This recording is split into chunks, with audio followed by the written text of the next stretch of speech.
guys, it's Katie here with Life the Mundane. Welcome back to my channel.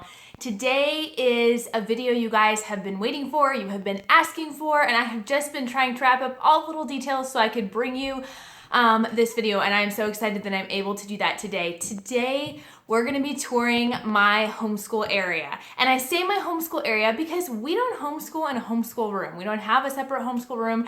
And in reality, this is what our homeschool looks like. We homeschool here.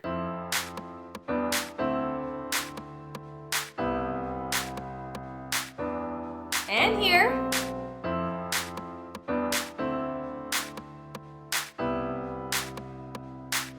And here.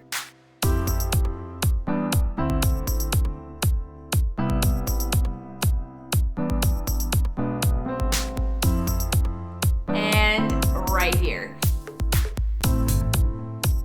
We homeschool all over the house. And so to have a homeschool room is just not something that we have. We don't have a separate room in our house for that, but we also, it's just not feasible for us to think about putting all of our homeschool stuff in one area because we don't just stay in one area during our homeschool day.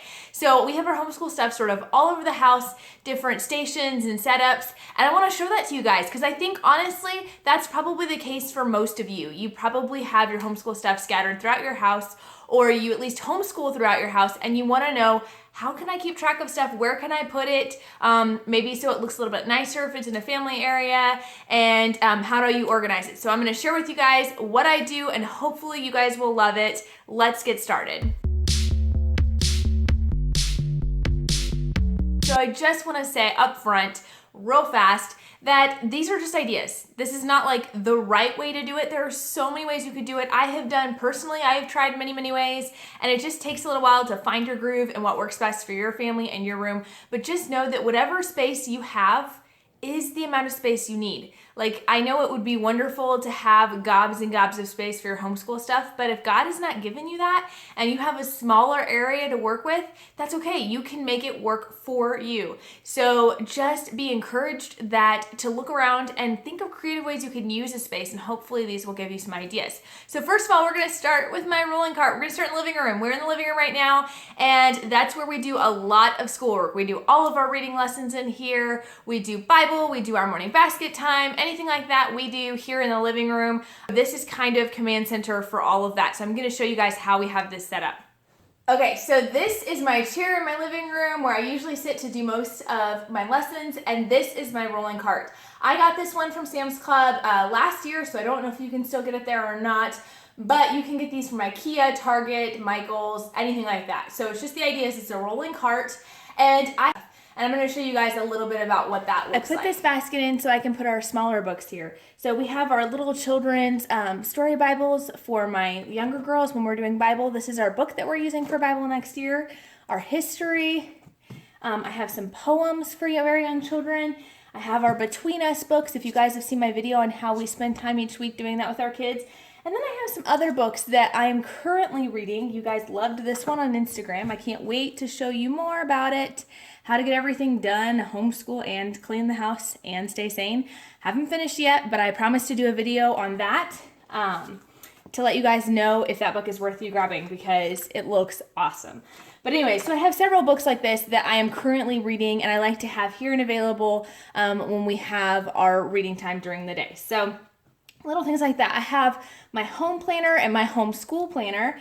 I have some other resource books here that we use. Our science book that we are using for next year. This is a family journal that we're planning on starting next year, and basically we'll just write a little something each day in it, describing kind of what we did for the day. This is our folder, and I love this.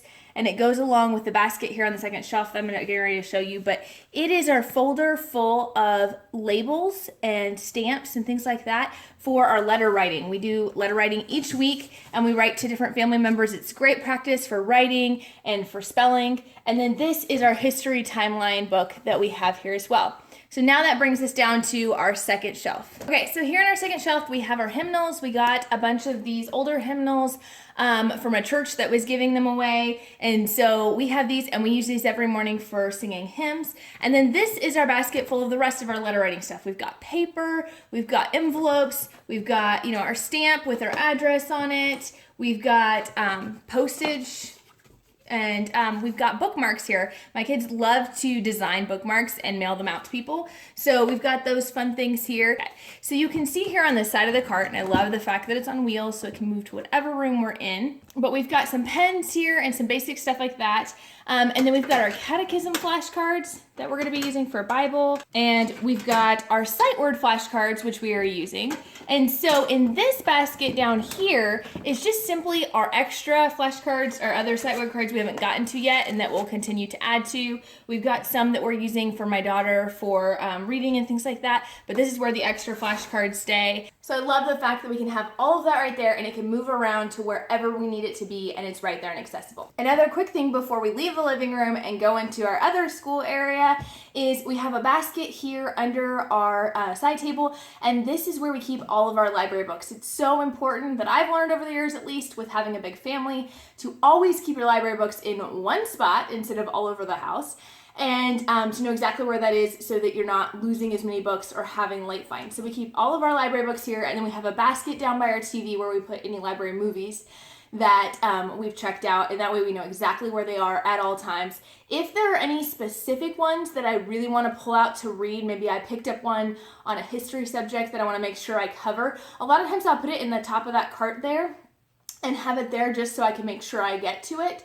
But otherwise they just go here, and I love having just sort of a home for that. So next you're gonna find us in our hallway downstairs on the main floor. My kitchen is on this side with the dining room behind us, and our living room is around the other side.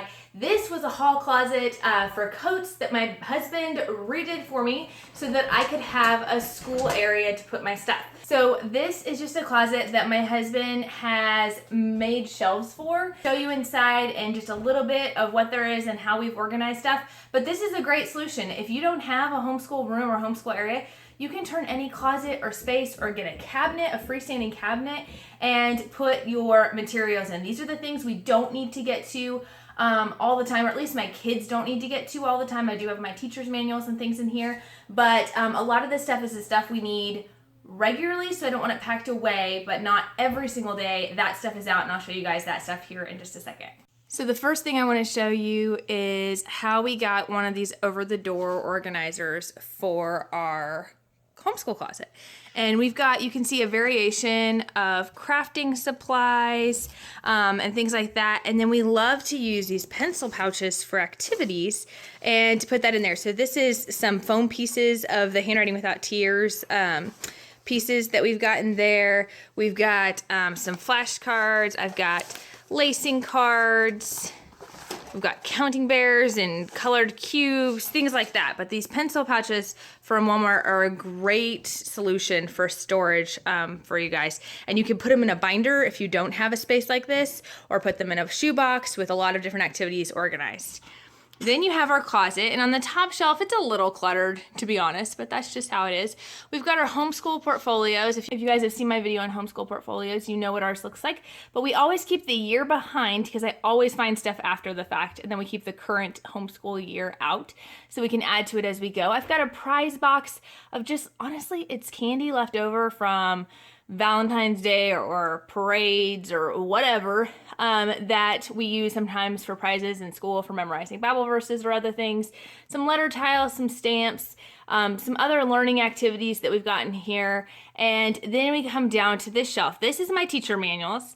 And one thing that I found that I ran into is that I love to spiral bound. If they don't already come spiral bound, I love to spiral bound them because it just makes them so much easier to use. But that means that they have very little stability as far as standing up, and they tend to fall over, especially if you have a lot. So I love using these file organizers to section off. So I have my kids' math teacher manuals, the PAL, that's Primary Arts of Language that we're using for my daughter. So that's all of her reading and writing materials. Language arts, this is anything from grammar, spelling, all about reading. And I'm going to be binding my teacher's manual for that one soon. I just have to get to the store to go do that. We have our readers for All About Reading, and we organize them into binders with all the activities already cut out and everything all ready to go there. I've got my history teacher's manual here, and then a few other notebooks with other manual things there, but I like to keep all my teacher's manuals in one spot that I can find and is easily accessible. Then you come down to the next shelf, and this is my homeschool emergency box. If you guys have not seen my video on that, I will make sure to link that. But I always plan for a bad day. It happens. Homeschooling, you're gonna have a rough day, mom's gonna get sick, or they're gonna have to go to grandma's house, and sometimes you don't have time to put together their regular formal lessons.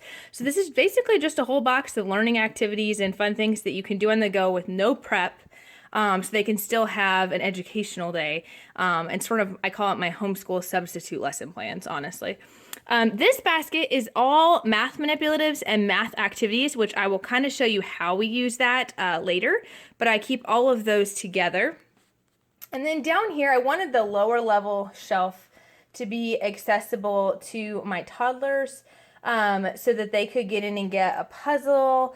We've got some magnet toys, some lacing beads, things like that, that we want to have accessible to them. They do have to ask first, but as long as they ask, they can get it out, take it to the table. All of these are table toys, not to be taken anywhere else. But they take them to the table, they play with them, and then they put them back is the plan. Occasionally it doesn't go that way, but for the most part, it goes that way. And then these down here are just storage shelves from Walmart, and they hold a lot of our arts and crafts supplies. So you can see down here, we've got paints. Up here, I've got glue and ink, things like that, and stencils, paint smocks, things like that. So you might be wondering if my toddlers and preschoolers get into those arts and crafts supplies, like the pipe cleaners and paint, stuff like that. But honestly, they don't. We've trained them. We've worked on how we don't touch those. This is the only shelf they can get into. And they respect that for the most part. And we discipline appropriately when needed. So now we are into what a lot of people would consider our homeschool area, the meat of our homeschool area. And honestly, all this is a little breakfast nook that wasn't big enough for our family to use for eating. Plus, we didn't want to put a table in here and block the doorway to get out to the yard. So we're just using this to store our stuff that we need our kids to have access to on a regular basis. I put up a whiteboard here and a US map. Well, eventually we'll probably replace it with a world map, but right now we've been doing a lot of studies with US geography. So we wanted them to be able to have that accessible. I love my sign that my sweet kiddos made me for my birthday last year, and it's got their handprints and says blessings, in case you can't read that. But it was just a cute way to sort of tie in the fun of this. Else in our house that's school related is either kind of hidden or very more tactfully or more pretty, appealing to the eyes kind of thing. This is my area where I allow it to just be kids. And I love it, and it's fun, it's bright, it's colorful. We got these rolling shelves from Sam's Club, but again, you can get them from a lot of different places. And we did not, in case you were looking for colored drawers that are one solid color, you cannot find them. They come in a drawer with 5 different colors, 2 drawers of each.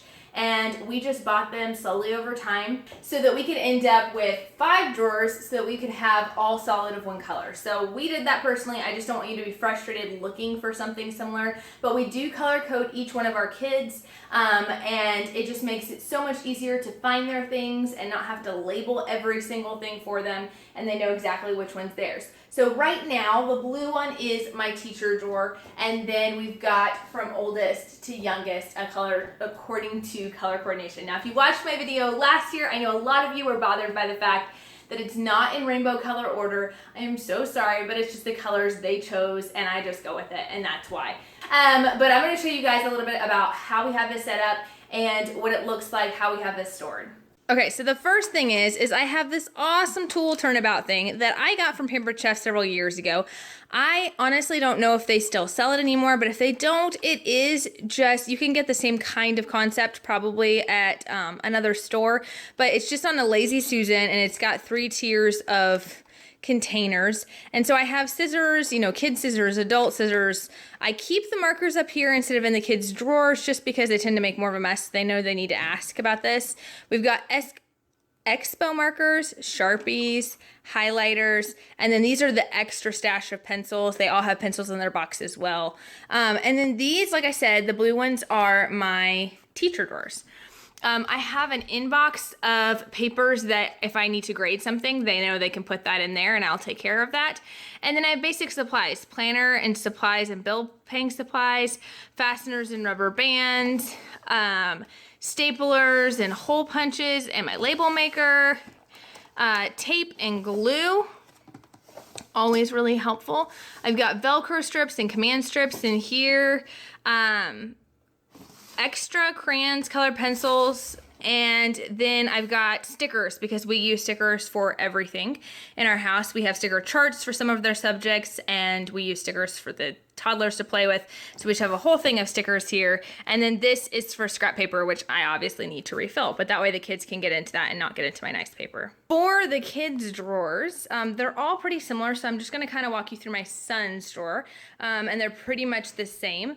But basically on top, I got these plastic totes from Walmart, and then these cardboard ones, I believe I got off Amazon several years ago, but I know that they still have these at Walmart. And so we've got any notebooks in here because I noticed that if I put notebooks up on this top shelf without putting it in something, it was kind of top heavy. So this kind of keeps it still. So they've got their writing notebook for IEW, their spelling notebook. This notebook has more of like practicing writing their name, their address, their phone number, just daily like dry erase sheets, and then some notebook paper if we need it for a special project. We have these notebooks here, and we color coat again. We use color duct tape to color coat their notebooks if I can't buy them in that color. And this one is just a fun one that I have in case they need to, you know, copy off a Bible verse or whatever. This is sort of a cheat sheet folder that I got from another homeschool mom. It's got days of the week, the months, it's got right and left hands, you know, fun things like that. But it's just sort of a cheat sheet of things we might need to source. This I'm really excited about. This is a student planner I made myself. I did not make the sheets inside of it, but I just put it together myself, I should say. But this is a printout of a daily, weekly checklist. I will link this below in the description where you guys can find this awesome printout. And I printed off enough for the whole year, and I can basically write out their weekly checklist. They can check it off when they've completed it. It's got week at a glance up here, so I can put up there, oh, we've got a field trip this week, or we've got co-op this week, and kind of the things that actually apply to them because they're constantly asking me what's happening this week. So I love the fact that they can kind of have a week at a glance up there. And it's got habit trackers down here that, you know, did you brush your teeth, or did you practice your flashcards or things like that? They can check off each day what they did. And then personal growth, it's got some character qualities. So maybe we're going to try to have a good attitude about school this week, and they're going to rank themselves at the end of the week. How well? By 1 to 4 stars. How well do you feel like you did this week? And then mom is going to do the same. Then the second section I made here is a reading log. My kids are actually old enough. I always keep a reading log in my portfolio of everything I've read out loud to them for the year as a group, but they have individual things now they're reading to themselves, library books or assigned reading, things like that. So I wanted them to have a place to log their own reading section. The final section to this is their field trip sheet. So basically on field trip days, depending on the field trip, we don't always do a full day of school after we get home, especially if we travel for a field trip a decent ways. And so with this, these are field trip sheets that I made up. And I can share those with you guys. But basically, they're going to write down the date, where did they go, just rough idea of what they did, a few things they learned, and then they're going to rank the trip, and if they have anything else they want to write here, they can.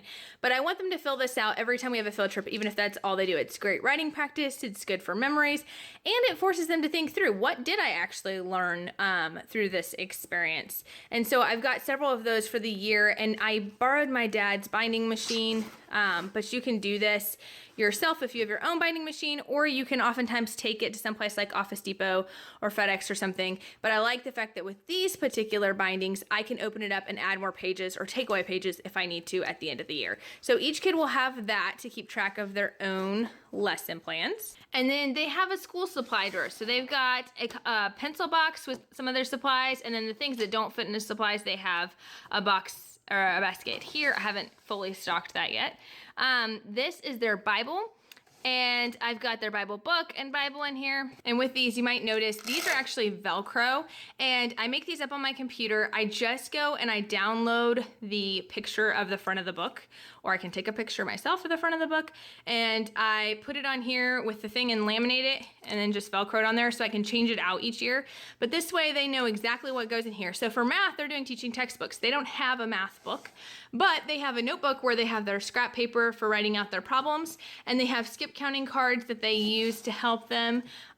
For reading, we have our All About Reading in sleeve protectors, like I said, for the lesson. So I'll put just the sleeve protector for that next lesson in there, and there's not one in there right now because I haven't done that yet. For grammar, we're doing Fixed It Grammar this year. I've got a Webster's Dictionary in here. I've got his grammar book, and I printed it out. And again, just did the cover in this color so I don't have to wonder which kids this is. And then they're copying, after they edit the sentences in their grammar book, they're copying it off. So I've got a notebook in there to go with it as well. Then for both history and science, we're gonna try something new this year, and we bought these sketchbooks from Walmart. They're about $2 or $3, and I just labeled, well, there's one for history and there's one for science, and it's just blank sketchbook, but it's a little bit heavier duty paper. And the idea here is that as we go through the lessons, each day that we do it, and we loop it, so we do it every other day, but each day that we do it, they're gonna write or draw something or cut and paste pictures from a magazine, or go outside for science because we're studying botany next year, go out for science and get, leaves or whatever, and they're gonna tape it or whatever. It's almost like a scrapbook kind of things that they've learned and things that are interesting to them. And I really like that way of them kind of having the ability to narrate with that. And then the My Box at the bottom, I'm really excited about. This is something I talked about in my video on what we're doing for changing up for this school year, and I'm so excited about this. I got these zipper pouches from Amazon. I will link below where I got them, but the idea is these are gonna be activity pouches that my kids can pick up and do during times when they're waiting on me. So maybe they finish their math early and I'm working on reading with another kid and they're waiting on me. They can go to this box. They have 4 pouches in here. I haven't filled them all yet, obviously, but they can go in here and they can pick through any one of the 4 pouches, and there'll be instructions and everything they need to do with this. So for instance, this is a National Geographic kids magazine. And so this one, they are going to be able to flip through and read through this magazine and look through the articles and stuff. But I want them to write, 1 to 2 fun facts that they learn about animals in this magazine. And I want them to write it down in here and then bring that back to me. For one of my other sons, we have this fun Melissa and Doug hangman board. And so I have that in there and a dry erase marker on the back. But basically, but they have hangman here, and I'm gonna give him a list of spelling words that he can use to do this with his siblings. Just things like that. I can do a separate video if you guys wanna know more about those or how we're gonna be using those. Just let me know. And I can do a video about more ideas of what kinds of things you could put in your pouches. But I love the idea that they can pick through them and they're in durable pouches. They can be thicker things, thinner pieces of paper, and they'll be all ready to go for them. We even have some homeschool stuff set up in the garage. My husband has set up this awesome area in our garage. He put command hooks on the side of our fridge and on the side of a cabinet that we have here, and we've hung up the kids' backpacks here. This is so we can take school on the go with us. We can take it to the library with us. We can take it to the park, wherever we want to go. We can just quickly grab our backpacks, load up our school books, and go. And I love having that little piece right there, right next to the car where we park it. So I hope that's been helpful to you guys in showing a little bit on how we organize things and put things together. And honestly, I think the key is, like I said, to work with what you have, to love and appreciate what you have and what you have to work with, and just get creative about ways that you can to store things and think differently about things. I hope this has been encouraging to you and helpful to you guys. If there's anything I showed you that you want to know more about or want some more information on, definitely comment below. I may have done a video on it before and I can link that for you guys. Or if I haven't, I would love to consider doing a video for you. I make videos every Wednesday and Saturday on making the most of little moments in homeschooling, home management, parenting, and everything in between. And I would love for you guys to subscribe and like and share this video if you feel like it's been helpful. I hope you guys have a blessed week, and I'll talk to you next time. Bye.